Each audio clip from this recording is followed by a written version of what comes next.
안녕하세요 여러분, 수익률 상승에 도움을 드리고 싶은 헬퍼입니다. 증시가 이제 11일쯤에 이제 바닥을 찍고 V자 반등을 보이고 있고요.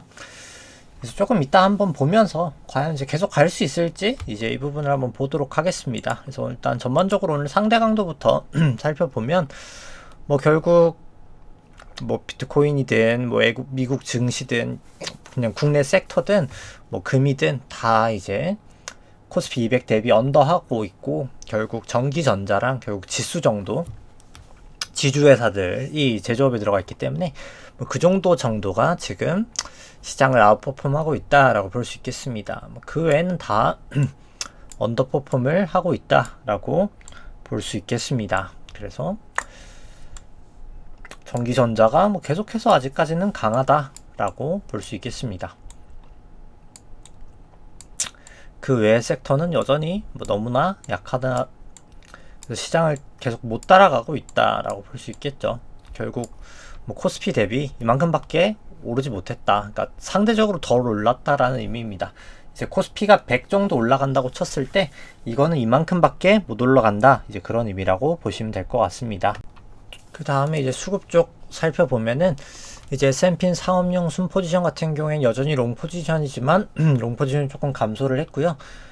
그 다음에 이제 나스닥 같은 경우에는 롱 포지션이 거의 없어져 있는 그런 상황입니다. 근데 숏 포지션이 과거에 있었다가 살짝 롱이었다가 없어진 그런 상황이고, 삼성전자는 지금 밸류로는 이제 천장을 뚫어 있는, 이게 물론 이제 퍼가 트레일링 퍼긴 한데 그런 걸 감안할지언정 밸류는 이제 천장을 향해 이제 돌파를 했다라고 볼 수 있겠고, 그 상승의 가장 큰 원인은 이제 DXI 반도체 가격 지수, 결국 P 곱하기 Q죠. 이제 가격 곱하기 수량인데, 이제 수량보다는 결국 가격 자체가 상당히 많이 올랐다라고 볼 수 있겠습니다. 코스피 같은 경우 이제 6월 선물 이후로부터 보시면은 외국인이 한 3.8조 정도 매수를 했고, 선물은 크게는 매도는 하지 않았습니다. 근데 긴 시계열로 봤을 때 일단 연초부터는 외국인이 이제 계속 팔고 있다. 15년부터 봐도 외국인은 계속 팔고 있는 그런 상황이다 라고 볼 수 있겠고, 코스닥 같은 경우에는 참고 삼아 보시면 될 것 같습니다.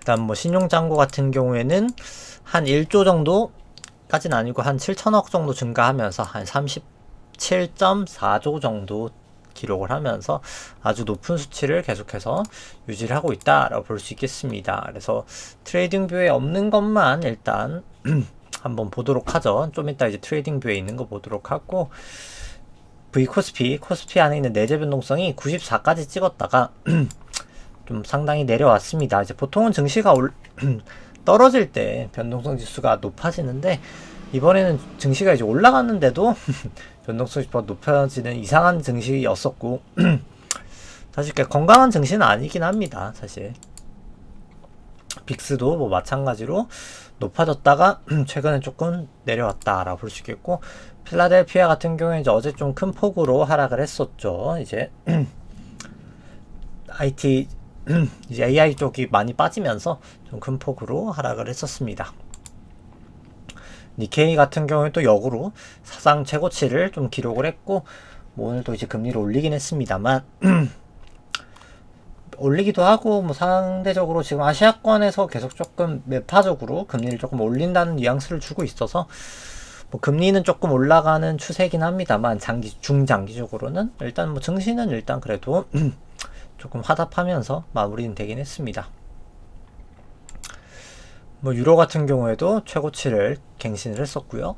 항생 같은 경우에는 추세가 좋지 않다라고 볼 수 있겠고, 상해 종합 같은 경우에도 일단 항생보단 낫긴 한데 그럼에도 불구하고 조금 좋진 않다라고 볼 수 있겠습니다. 그 다음에 이제 달러 인덱스 같은 경우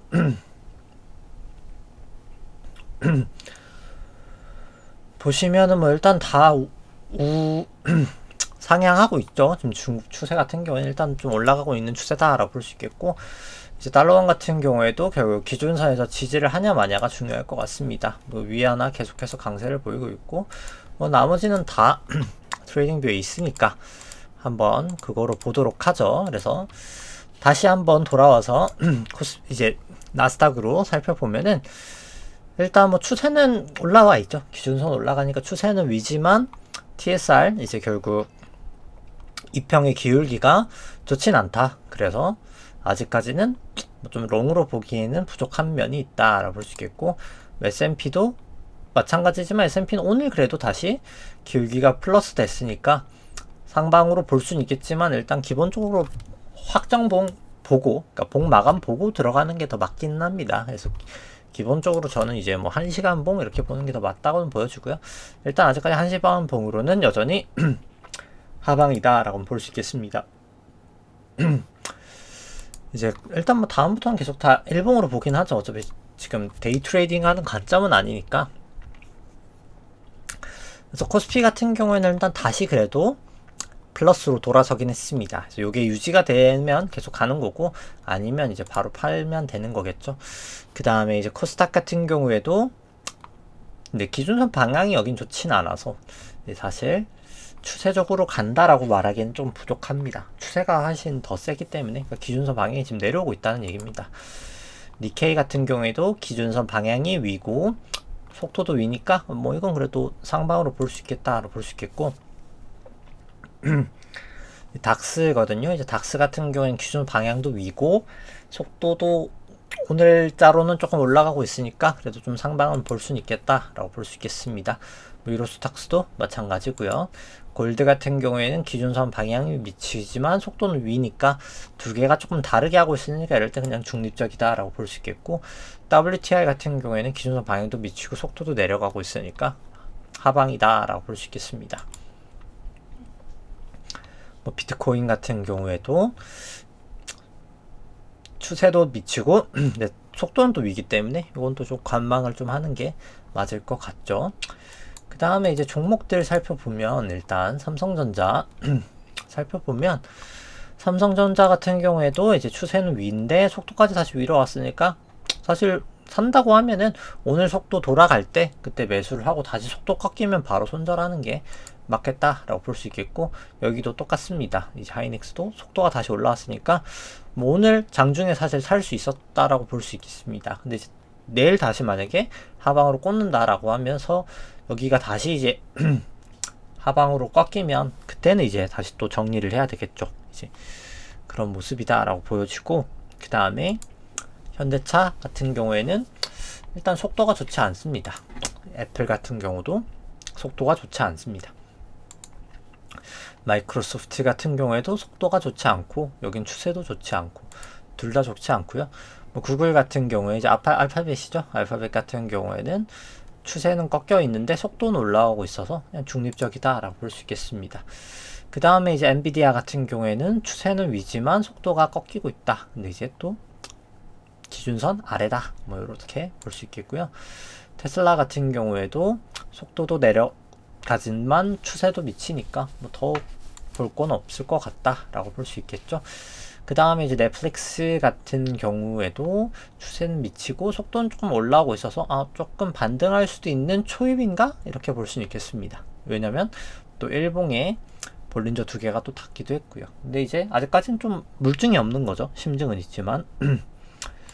그 다음에 이제 아마존 같은 경우 추세도 내려가고 속도도 내려가니까 굳이 살 필요는 없겠다라고 볼 수 있겠고, 메타 같은 경우에도 속도도 올라가지만 추세가 또 올라가지 못하니까 좋지 않다라고 볼 수 있겠습니다.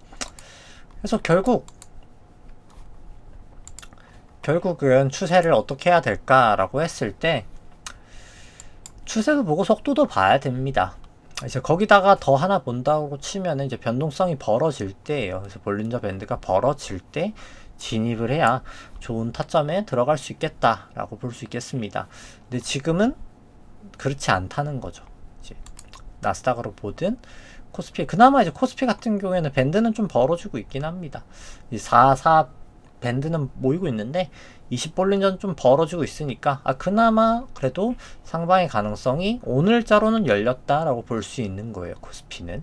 그래서 일단 따라가 볼 수는 있겠지만 속도가 꺾이면 저는 추세가 꺾이기 전에 그냥 미리 팔 겁니다. 그리고 나서 다시 속도 돌아올 때 다시 사면 되는 거거든요. 왜냐면 어차피 큰 추세만 먹으면 되고, 그러니까 100%를 먹을 생각하면 어차피 결국은 잃게 될 거고, 70%만 먹어도 됩니다. 그러니까 마가봉 기준으로 그냥 이때 들어가서 이때 팔면 돼요. 이제 그리고 다시 그냥 이때 들어가서 그냥 이때 팔아도 됩니다. 그래서 거의 안 먹었어도 먹을 때 많이 먹으면 되는 거예요. 이제 뭐저 같은 경우에는 그냥 이제 타임 프레임을 낮춰서 들어가기 때문에 조금 더 레버리지를 써서 이제 타임 프레임으로 크게 들어가는 뭐 그런 전략을 쓰고 있는데, 아무튼 뭐 그런 식으로 매매를 하든 뭐 어찌됐든 내 매매 패턴이 정형화가 돼야 됩니다. 이제 그렇지 않으면 뭐 지금 얼마를 버셨든 결국은 다 시장에 다시 반납을 하게 될 겁니다. 그래서 뭐 지금은 또 안 들리실 수 있겠지만 이제 결과적으로 매매 패턴이 정형화가 돼야 된다. 이제 감정적으로 매매를 하면 안 된다. 라고 이제 말씀을 드리면서 오늘 방송 여기까지 하도록 하겠습니다. 네, 좋아요, 구독 감사하겠습니다. 이상입니다.